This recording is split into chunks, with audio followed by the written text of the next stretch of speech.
ریسک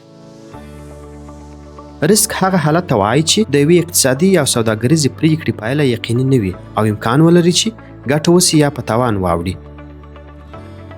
مثال، که یو کس خپل پیسې په تجارت یا شرکت کې ولګوي، سره له دې چې امکان لري ګټه ترلاسه کړي، خو دا امکان هم لري چې تاوان وکړي.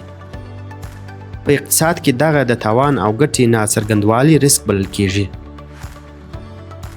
د ریسک ډولونه: